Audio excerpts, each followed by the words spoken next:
Close your eyes and imagine. What if the things in life that cause us the greatest pain, the things that bring us grief, are challenges? Challenges designed to help us grow, to ultimately become what we were always meant to be. We feel like we've been buried, but what if, like a seed, we've been planted? And having been planted, we grow to become a mighty tree. Now, open your eyes. Open your eyes to this way of viewing life. Come with me as we explore your true, infinite, eternal nature. This is Grief to Growth, and I am your host, Brian Smith. Hey there, I'm Brian Smith. I'm your host of Grief to Growth, where we explore life's most profound questions, who we are, why we're here, and where we're going, especially through the lens of grief and personal transformation. So whether you're joining us for the first time or you've been in this journey with us for a while, I'm grateful that you're here. And today is a very special day. Today I'm honored to have with me one of the most respected voices in grief counseling. His name is David Kessler. You probably already know who David is, but he's the world's foremost expert on grief with decades of experience guiding thousands through the darkest moments of their lives. You may recognize David from his work with legends like Elizabeth Kubler-Ross, with whom he co-authored on Grief and Grieving and Life Lessons. He's also worked with Louise Hay on You Can Heal Your Heart, and his acclaimed books like Finding Meaning and The Needs of the Dying continue to offer profound insights into navigating life's most difficult moments. David's unique experience from working with terminally ill patients to serving as a Los Angeles Police Department reserve officer gives him an unparalleled understanding of both the medical and emotional aspects of grief. He's also been featured on major platforms like CNN, PBS, and The Dr. Oz Show. And today we're going to be diving deep into topics from his latest release. I happen to have David here on launch day, and it's called Finding Meaning Grief Workbook, which again just hits bookstores actually today. Now, I've had the privilege of personally learning from David through his grief educator certification, and I had the honor of introducing David at the Helping Parents Heal conference in 2022. So I'm very familiar with David's work, and his work continues to inspire so many people, including myself. David and I also share the fact that we have both had children who have transitioned. I don't like to use the word lost, but David and I both have children who have transitioned, so we've got that in common as well. In our conversation, we'll explore self-reflective tools for releasing pain, for navigating complicated grief, and for finding meaning in loss. So stay with us as we uncover the wisdom of David's work, and join me afterwards at grieftogrowth.com/community to continue the conversation with there. And with that, I'd like to welcome David Kessler. Great to be with you here and see you again. Yeah, I'm really excited to have you here, David. As I said, you and I've taken your grief educators program. I've introduced you at Helping Parents Heal, so I feel like I know you a little bit. Now, you are one of the world's foremost experts on grief, and you've been working in the grief field for a long time. But I know you've also experienced the loss of your son. So how have things changed for you since before that, and what did you learn actually going through that grief yourself? Well, I had so much pain when I was a child with my mother's death. She was in one of the first mass shootings of the US while she was dying at a hospital. And I will tell you, I thought my pain was behind me and my role in life was helping others. And when my younger son died unexpectedly, I was thrown back into the epicenter of pain. And, I don't know whether it's that, I think it's we just can't know anyone else's pain when you're not in it, or whether my pain had been so long ago. I mean, I knew how horrible it was in my childhood, but when I was thrown back into the epicenter of it, I wanted to write every parent I had counseled a note saying, I didn't know the pain was that bad. And I also had this mind of my work that had to take my own medicine. I had to go to a grief counselor. I had to go to a grief group. And by the way, Brian, I used to hand out, go to a grief counselor, go to a grief group like it was candy. Okay, yeah, you go to a grief group. Let me know how that goes. I live in Los Angeles. When I had to go to a grief group, it took me 3 times, my friend. I got to the group and there was no parking. I couldn't go in. The next time there was too much traffic. I couldn't get there. I forgot how hard it was to show up for yourself in pain. And not only that, I also had had that experience of going to a grief group, and I wanted to be the grief expert. And I had to sit in a chair 5 feet from my own books. I had a cap on, no one knew that was me. And I couldn't say, oh, that's me over there. Mm. I'm the grief expert. I had to be the father that had to bury a child. So it's been a real huge experience in my life, as anyone would know that it would be.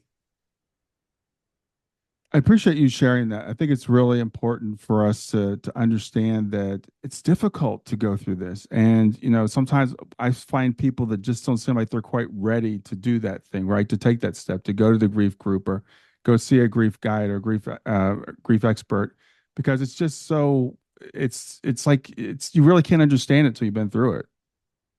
Right. Yeah, absolutely.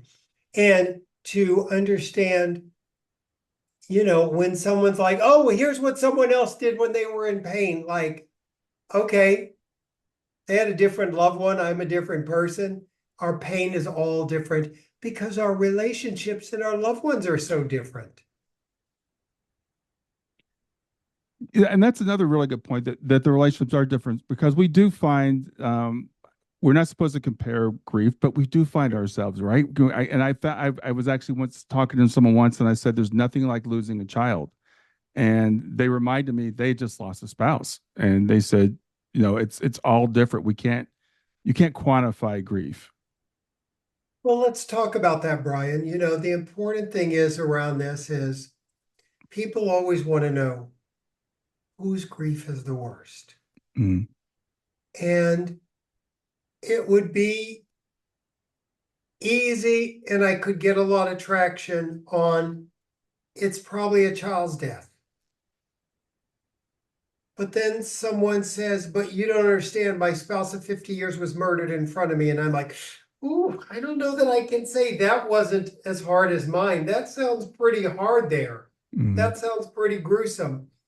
And then, there's this thing about, well, there must be a hierarchy. Which is the worst death? Is it a child? Is it a spouse? Is it a murder? Is it a long illness where they're dying, inch by inch? Is it, all these different things? And I always say the worst loss is yours. The worst loss is yours. I mean, Brian, I can't know. I really can't even compare my loss and yours. We both had children that died. You could talk about it for a week and I still will never know what it's like to be Brian and have to say goodbye. And nor will you know what it's like to be me. So the truth is, we can never know anyone else's grief, right? So the challenge becomes this: to understand when we're comparing, we're in our mind and not in our heart. And we don't have a broken mind, we have a broken heart. But the other piece is, if you run across someone who's going, how dare them go on and on about their fiance? Or can you believe she's going on and on about her miscarriage or her stillbirth? I mean, have a 16-year-old child, whenever anyone's saying they're getting too much for their loss, what we're really saying is my grief hasn't been witnessed enough. if I'm saying Brian shouldn't be getting all that sympathy, I'm really telling people I haven't gotten enough. That's often what's sometimes underlying it. And I have what I call security in my grief. Anyone around me can talk about their grief. I live in a world where there's room enough for all our griefs. Your grief doesn't take away from mine. It's not like a sum total pie that if Brian gets more, David has less. That's the reality. And, I say to people sometimes, I go, but David, just between us bereaved parents, you got to know it's the worst. And I'll say, you know what? My older son walked in and found his brother.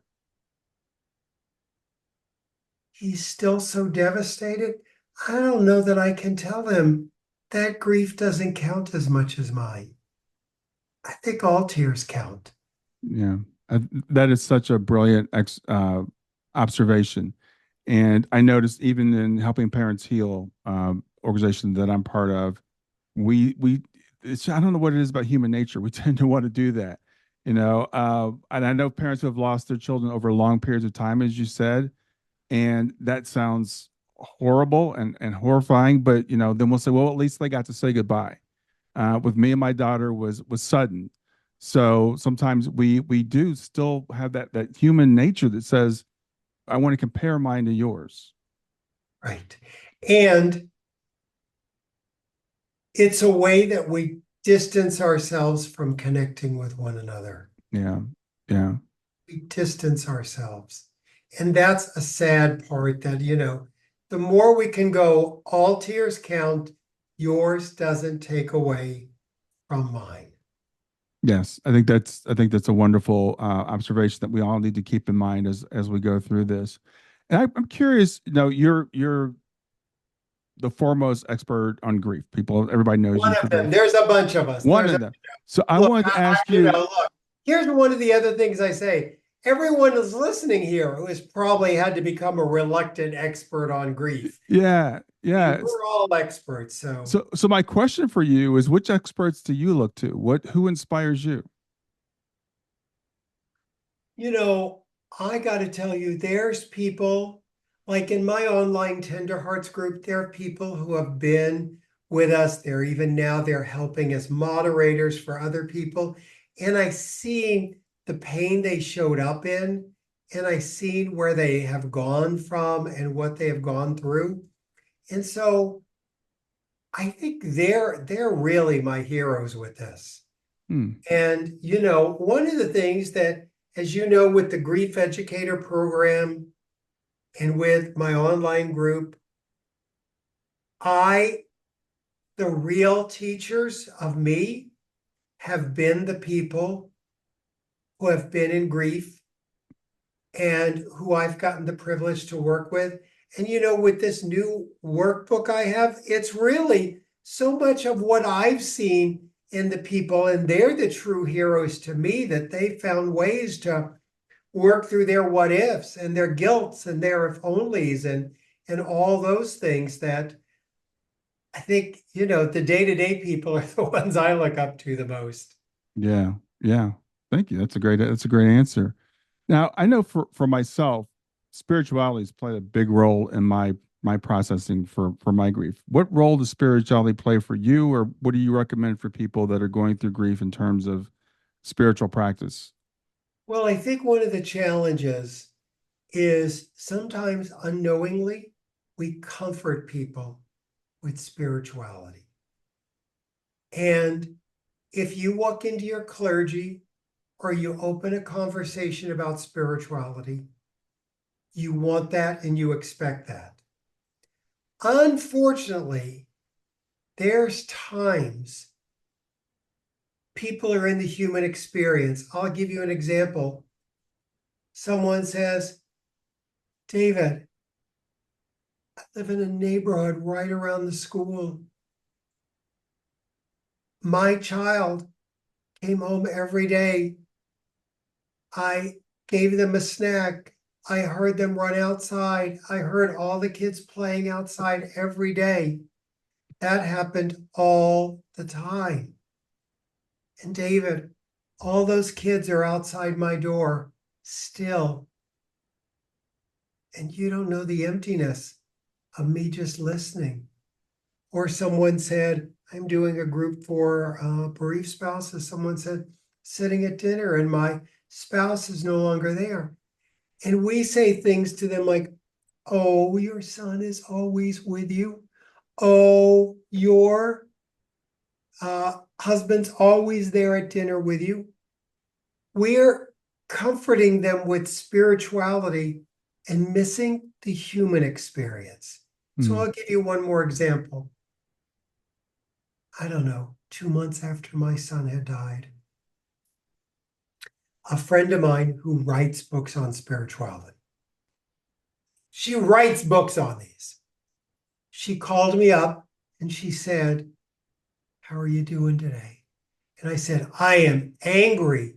I'm angry at my son. I'm angry at God. I'm angry at the universe. And she says to me, do you want the human or the spiritual response? And I'm like, ooh. And I said, I actually want the human and then the spiritual. She said, okay. She said, I hear your anger. I hear your anger, and I'm surprised you haven't broken furniture. And I'm like, wow, she really gets me that she sort of knows I'm so angry I could snap a couch in half. I'm that angry. And we talked about my anger, and she patiently listened. And then at a certain point, she said, are you ready to hear the spiritual? And I said, yes. And she goes, David can't die. David's eternal. His body is over, but David is eternal. And so I think, to me, spirituality, when I think, what is spirituality? Spirituality is love. It's the love that connects us. And my love for my son can't die. Mm. Yeah, thank you. That is, it's a wonderful illustration. I think of we have to remember we're both human and spirit. And Right. you talked to the term that you didn't use, but we talk about spiritual bypassing, where we Right. try to say, I'm not going to be human. I'm going to rise above that. And I think one of the important things about witnessing grief with someone is understanding that anger and depression and sadness and all that is a part of it, and we're not here to bypass those human feelings. Right. Exactly. And, we try, it doesn't always work though. Yeah, well, again, I think we have to we're both. We have to remember that we're both, and we can't just, I mean, that idea and I've seen people in some examples of the people I've worked with, with two partners, where one is doing that and just quoting the Bible all the time and saying there's nothing going, I don't feel bad, I don't feel angry, and the other one's actually angry at that person because they're not being human. Of course, right. And the truth is, you know, we all have to be where we are and who we are. You Mm-hmm. know, I did a TV show, and the TV show that I did, the host was William Shatner, Captain Kirk. Yeah. And he was lovely, and he's had a wife that died. So he's been on my podcast, and he knows that story of like having to deal with grief and loss. But I'll tell you, Star Trek had what they called on the TV show a prime directive. If they went to a planet and the planet didn't have a wheel, they couldn't teach them how to do the wheel. They had each place, each society had to discover their own wheel. So many times, people want to tell people in grief what the next step is, what they should do, how they should do it. And each of us have to discover our own path, and you can't rush that. Yeah. Well, not rushing that is another really important thing, I think, because society will tell us it's been 6 weeks, it's been 6 months, it's been whatever. You should be here. And that I think places undue pressure on people to get over it. And one of the things that I loved being able to do in this workbook is I have, no one can see it, I'm sure, but hopefully they'll see the workbook. I'll show it to you. I Hmm. have this page that it talks about I'm private in my grief, I'm completely open. And then it walks you through these scenarios when you're meeting a stranger at work and all that. And it helps you understand how open or if you have any shame. Some of us have shame in our grief. Yeah. Some of us feel ashamed that we're still grieving. And sometimes it's because the outside world is, quote, shaming us. Yeah. Very I often. mean, Yes. even, the new term now, prolonged grief. I Right. feel like prolonged grief sounds like we think you're grieving too long. Yes. Yeah. It's a very controversial term, and I know people have asked you, and how long is my grief going to last? What's your answer to that? How long is the person going to be dead? Yeah. If the person's going to be dead for a really long time, you're going to grieve for a really long time. You're going to grieve for a really long time. And doesn't mean we'll always grieve with pain. Hopefully, we'll grieve with more love than pain. But we really got to get there in our own way, in our own time, and at our own pace. Yes. Yes. And again, I've learned so much from you. And that's one of the things I always quote you on when people ask me, is my grief going, how long is it going to last? And it's been 9 years for me now. We're coming up on 10 years in June.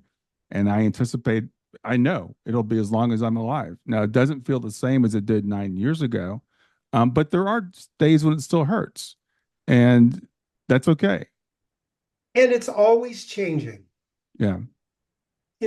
This last year was my 8th year since I had to say goodbye to my son here on earth. And I got to tell you, this year, because his birthday and death day are really close, his birthday, oh my gosh, it just was brutal. It took me down deep. His death day didn't faze me. I was prepped for the other. Hmm. I was prepped for, oh, I know what happens. His birthday, I'm going to get a little cupcake. I'm going to wish, that's going to be okay. It's been a lot of years. And then the death day is going to be hard. Ooh, this year it caught me by surprise and was the complete opposite. Like, it's not like his death day was a good day. I mean, but the day Right. that really got me this year, and every year is different. Yes, I've had the same experience. Yeah, every year is different. I don't know how it's actually going to be on that day. It's always for me. It's always bittersweet. The birthday, of course, because we want to celebrate, and with our daughter, we have a little ritual. We go out and we get pizza, and we have ice cream because that's what she loves.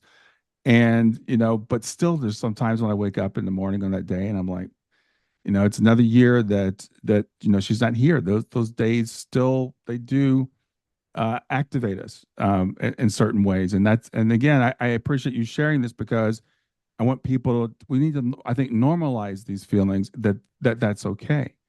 So if there were And people must think you and I'm 8 years, you're 9. People are like, well, I'm sure that's over. right, No, that's not over. right, No, that's not over.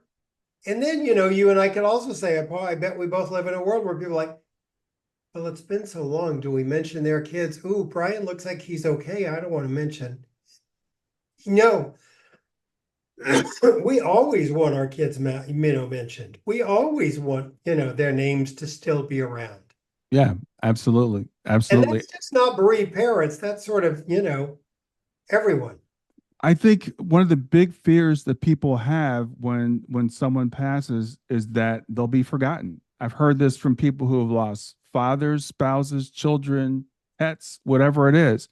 We all want them to be remembered, and we want their names to be spoken. And people in grief are also afraid of that. Other people are afraid, but I think we're the ones that are really afraid. And people around me don't mention my son's name. But I got to tell you, anytime I'm always the first to bring it up. If I'm like, oh my gosh, I was thinking about David the other day, and gosh, he would have been thinking this about this, or this is a moment. I wonder. They're right there with me. They're like, so funny you say that. I thought about David the other. I mean, our loved ones really aren't forgotten by anyone. But we sometimes think in our grief, if I'm not hearing it, it really does mean they all forgot, and they didn't. Yeah, well, there is that little dance, right? Where I've heard people say, "Well, I don't want to mention it because I don't want to make them sad," or I brought her name up and then they started crying, so I made them think about their daughter, again, spouse, whatever it is. Not understanding we think about them all the time, and for me, it's very intentional. You can see my daughter's picture behind me on my watch face. Every time I look at it, it's a picture of her. I want to remember her. I want to remember her every day. Right. Absolutely. So, in your opinion, are there things about society's view on grief that we would like to change? If you could wave a magic wand and say, "This is what you don't understand about grief," and bring an understanding to society, what would that be?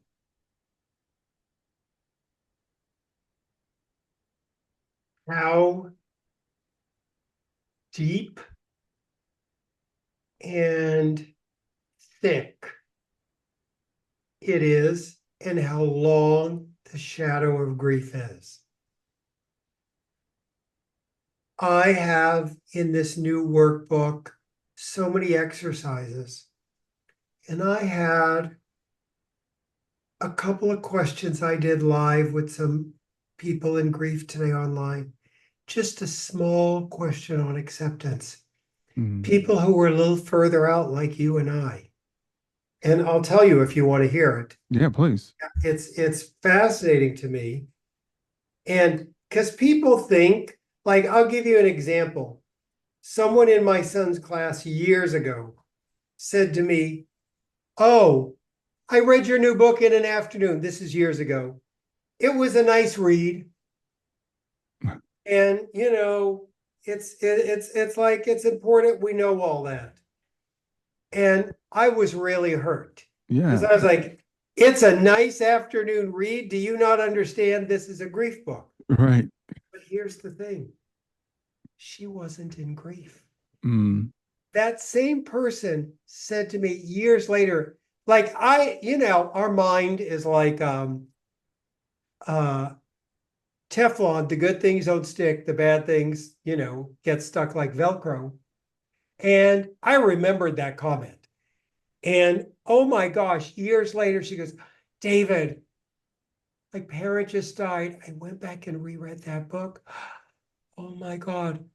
I sat with that first page for weeks. It just meant, and I'm like, oh, she didn't mean the book didn't really, she wasn't in grief. So Mm. I think what people don't understand is like, we were talking about acceptance and just a couple of questions. And by the way, in the workbook, I've got like checklists and things like that because people think, oh Lord, this is going to be hard. And, they think, I don't want to go into my pain. Why do I want to go into that book? And I'll go, dear one, the pain isn't in the book. You can keep the book on the shelf, and you're not keeping the pain on the shelf. The pain is in you. Mm.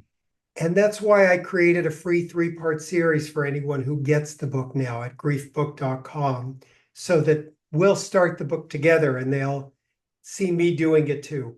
Mm. But we were talking about acceptance. The world thinks there's like one big acceptance, and you and I had to say yes to it at one time, and then we were done. Right. Just these two questions took us an hour to talk about and sit with. The parts of this death I have accepted are, the parts I still cannot accept are. If I accept my loved one's death fully, it means this. Just little things like that. People who are further along, you know, what do you think? Like, if you had to answer one of those questions, what would you think? Uh, well, the parts that I've accepted about her passing is that I won't see her again physically, in this lifetime. The part that I haven't accepted yet is that I won't see her again. That all the things that I'm going to miss as my other daughter goes through her milestones. It's been 9 years now, right? So I'll never see her get married, and I'll never see her have children. And when she passed, she was 15, and that didn't affect me. I didn't really think about that. I mean, some people do. I'm not the kind of person that thinks that far out ahead. But for me now, being at the age I am now, it's like, oh, her cousins and her friends are getting married and stuff like that. And I'm like, wow, Shayna will never have that. I'll never see her as an adult. So that's still something that sits with me. And it's fascinating to the outside world. You and I are years out. Acceptance was done long ago. Right. No, daily practice practically. Like I had to accept, oh my gosh, there's year eight? Holy cow, year eight might mean there's going to be a year 10. Wow. Like, wait a minute. This is really like a long time. Yeah. Yeah. And people think like we just work through these things in an afternoon, and that's not the way this works. Yeah. It's same thing for me. Well, Shayna was 15 when she passed, and I made a deal, and I haven't discussed this openly, but I was like, okay, she was here for 15 years. Maybe I can make it 15 years after. So if I can make it 15 years, then that's, to me, that seemed like that's long enough. I don't want to be here any longer than that. And now I'm like, okay, I'm coming up on 10. It's going to be 10 in June. So yeah, those thoughts still go through your head, 9, 10 years later. And you said, I could tell myself Wrapping, it's not that long, but now it's like, yeah, it's a long time. you have to keep wrapping your mind around it. Hmm. Whew. It's tough work. It's tough work. So, you know, the outside world would go, oh, yeah, I bet Brian and David had a tough first year accepting it, but they're all good now. It's not how it works, is it? No, it's not. But I don't want it to. I also don't want to say that it's all gloom and doom, because it's No, not. and Yeah, no, please. sorry. I was going to say there's also I hate the term silver linings, but it's just true. There are silver linings. There are blessings that come along with it, and but it is daily work. It's literally a daily practice for me. Right. And I'll tell you, one of the things in this workbook is that I do help people excavate some of that pain they don't even realize they're holding on to, the disloyalty, the shame.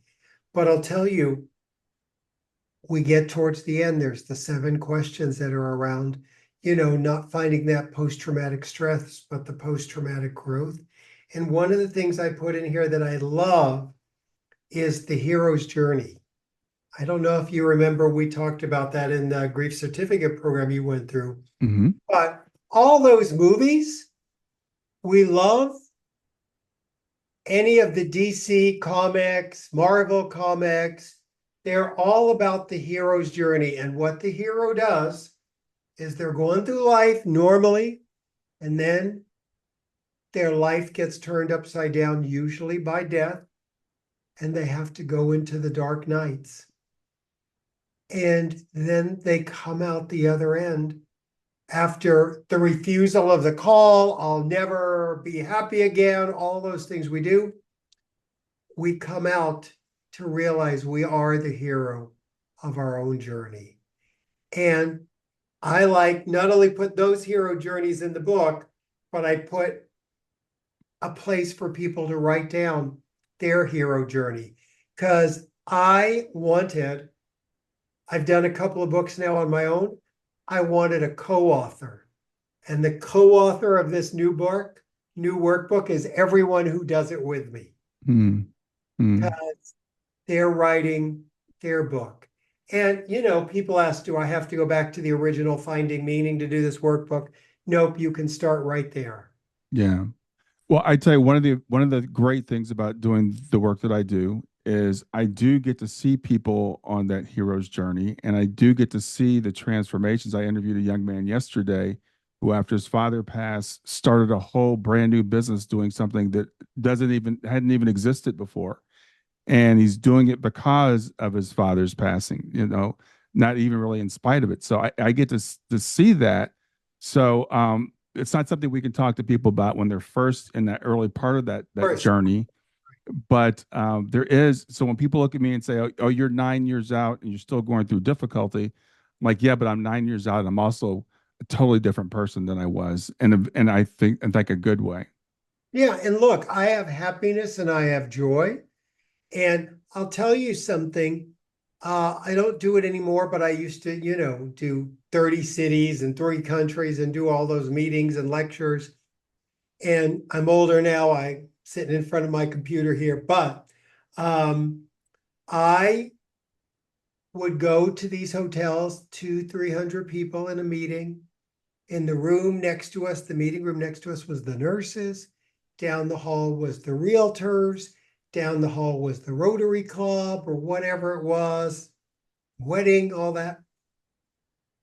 The staff would say to me afterwards, "Hey, your group is laughing the most.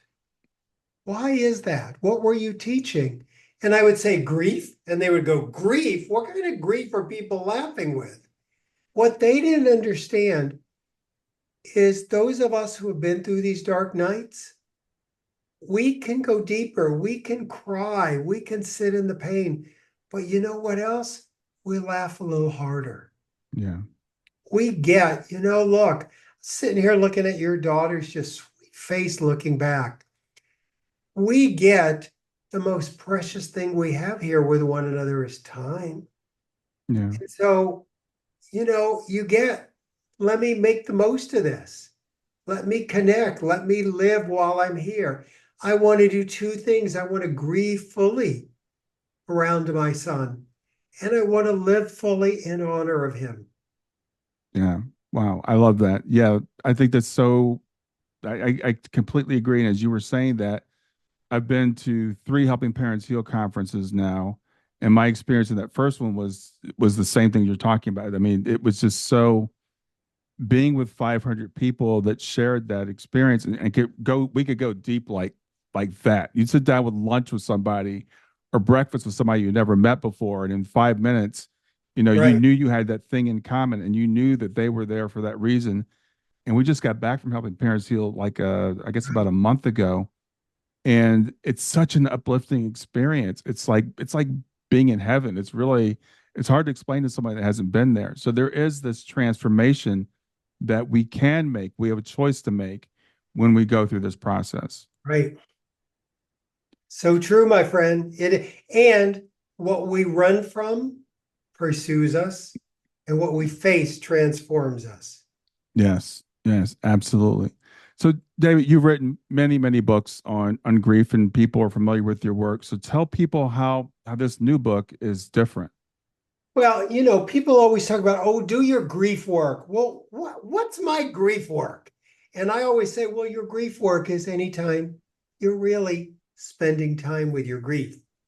But I've had the privilege of teaching therapists for years, tools and techniques.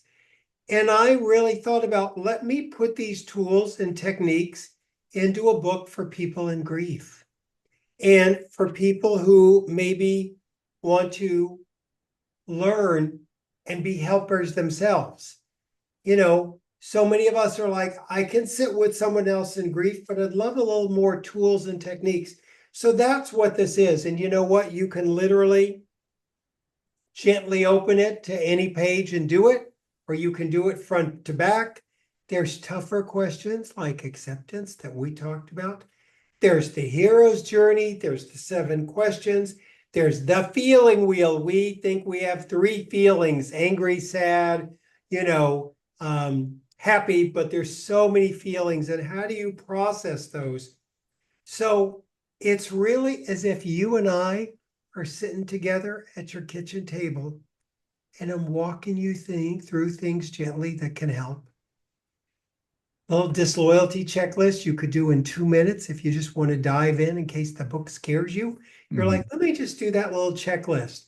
So it's filled with those things. And I'm so thrilled that, um, I'm hoping when this airs, it is all over, but it is sold out on Amazon, Barnes and Noble. They're all trying to get more. I didn't know that there would be such demand, but when this is on, it'll be all back up and reprinted. But boy, people need to know.